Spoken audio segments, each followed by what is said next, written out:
day. So today in Israel is Holocaust Memorial Day.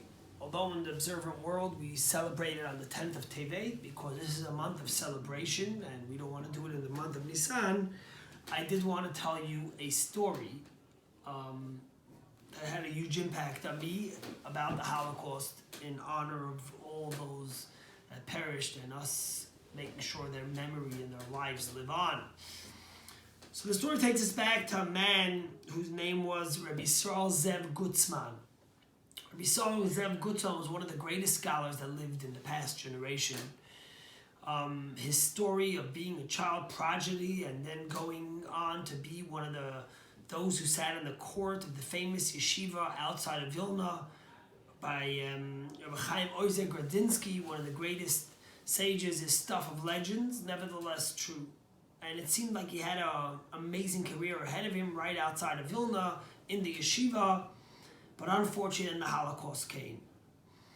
And in 1942 he escaped, and literally, I think it was 1941 or 42, almost lost his life and didn't escape unscathed. He hid amongst the corpse of the dead, he hid in a cave, and then he hid in a pig's pen before he finally made it out and survived. And at the direction of the previous Lubavitcher Rebbe, he moved to New York City, where he became the dean of the famous Chabad school in 770 Eastern Parkway. And later on, he moved to Jerusalem, where he started a yeshiva that he headed very famously. One of his students was Dr. Robert Yisrael Uman, who was a professor at Hebrew University. And Dr. Uman came regularly to his Talmud class and would study with Rabbi Gutzman as a very devoted student. And then in 1982, Israel was at war again, as it was so many times before. And one of the people who was called up as a reservist during that war was a man named Shlomo Uman, the son of Professor Uman. He was a student of the Meir Yeshiva who made his living being a teacher. And he was called to the battlefield in the Lebanon War in 1982. And in one particular hard day of fighting, he lost his life on the 19th of Sivan and passed away. He was just married to a woman, Shlomit, and had a 1.5-year-old baby boy. And a little while after the funeral, a couple of weeks later, his wife gave birth to their second child she was expecting. So you can imagine the family, they went to the funeral and then to the cemetery where they buried this young father, Shlomo, who was about to be the father of two little young children, a boy and a girl, left a widow, his wife Shlomit. And then from the funeral onto the funeral ceremony to the graveside, they went on to the home of the Shiva, where they all gathered. The father, Professor Uman, his family, Shlomita wife, siblings. What a tragedy.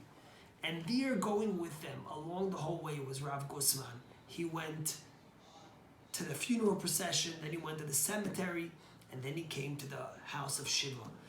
And he asked to sit right next to his student, Rabbi Yisrael Uman, where he sat, Professor Robert Uman from Hebrew University. And after a couple of minutes, Professor Uman looks at his teacher, his master, Rav Gutzman, he says, you've done enough. You came to the funeral procession, you went to the cemetery, and now you came to our home in the Shiva home. Why don't you go home? Why don't you go to the yeshiva? I'm sure there are many students that are waiting for your class and want to be able to study with you. Why are you sitting here? Why don't you just go home? And Rav Gutzman, first in Yiddish, very loudly, and then in English says, I want to tell you all a story that you guys don't know. Some of you might not know this, but I had a little son, Meir. My son Meir was pulled away from me by German Nazis. In front of my eyes, they shot him and killed him. I lost my son Meir in front of my eyes by these Nazi Germans. I took his shoes of my son off of his dead corpse that were left. And I borrowed those shoes so we could have food. I could never eat from that food, but I gave it to others so they should be able to eat. I never got to sit shiva for my son, but I could tell you what's going on now in the heavenly court up above, where your son Shlomo Uman, he tells the professor, your son Shlomo just came in and my son is welcoming him. Meir, my son, was a holy one. He got killed just because he was Jewish. But I know that he's turning to your son and he's saying to him, Shlomo, you know, I died as a Jew and I'm a Kadosh, but I didn't get the opportunity to defend and protect my brothers while I died.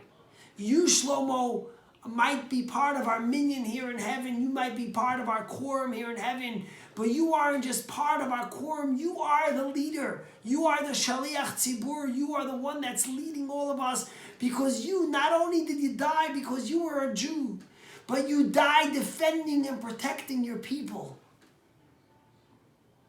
And then Rabbi Guzman turned to Professor Uman and to the people there, and he says, I never got an opportunity to sit shiva for my son. Let me sit with you people a little bit here and mourn my son. And here he was 42 years later, sitting with the others who were mourning Shlomo Uman, and he was mourning his son Meir. Every year, Rav Guzman and his wife would go to a parade in Jerusalem that took place, where a bunch of kids, hundreds of kids, would come and celebrate and sing songs. And someone once asked him, Rav Guzman, you're a dean of a great yeshiva, you're a tremendous scholar. Why do you come to this parade where just children sing? Why is there so much significance to you? And he said, you know what?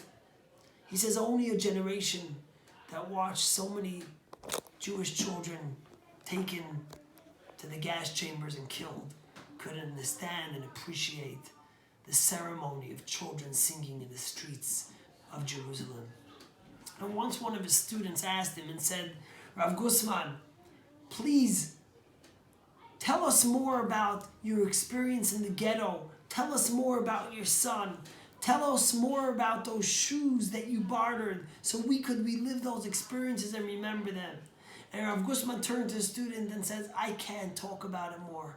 It's too hard for me. One thing I promise you, every single night before I go to sleep, I think of my son and I see those shoes in front of my eyes, those shoes that I had to barter to get food for people to survive. Well, guess what?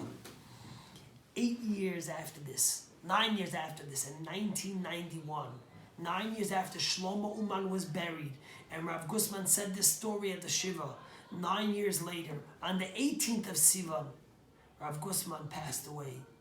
And thousands of tens of thousands in Jerusalem marched in the street and took him to his final resting place, where he was buried on the 19th of Sivan, which was 9 years to the Hebrew date of when Shlomo Uman was buried, and when he said these powerful words at Professor Robert Uman's home at the Shiva.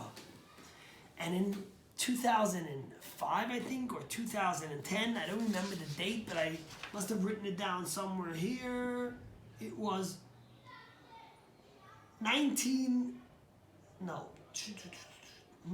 2005, on December 10th, Professor Uman, with his big white beard and his kippah, a professor from Hebrew University, was in Sweden, where he was awarded the Nobel Prize of Economics for his contribution to game theory. That's the story of the Jewish people. Rav Guzman escaping at the skin of his teeth, hiding amongst corpses to escape the Nazis, watching them gun down his own son and kill him, having to barter his shoes so he could feed those who were starving. And 42 years later, escorting Shlomo Uman the son of a professor who won the economics Nobel Prize, to his final resting place while he was protecting his people in the Lebanon War, and Rav Guzman sitting Shiva 42 years later for his own son. My friends, today we remember 6 million who were killed. And although we live in much more comfortable times, and we would like to convince ourselves, and we hope and we pray that a Holocaust will never happen again, we live in a time where there's so much anti-Semitism and so much hate towards Jews. But one thing is different today than it was back then. Today we have the Tzahal, the Israel Defense Force, those brave 19, 20, 25-year-olds, 30-year-olds, and then those who come back in the reserves, who stand there ready to protect us, and don't just say never again, but put on those boots and that army suit and go out there into Judea, Samaria, onto the border of Lebanon and Syria, who go out there and try to fight and protect us against Iran and those who want to kill us. Today, when we say never again, when we say Am Yisrael Chai, we don't just say that, but we stand by that with our bravest and our dearest. May Hashem protect all of the 6-7 million Jews who live in Israel and all Jews all over the world from anti-Semitism. And may we all be proud of our soldiers as we remember those 6 million as they protect our people. Have a great day.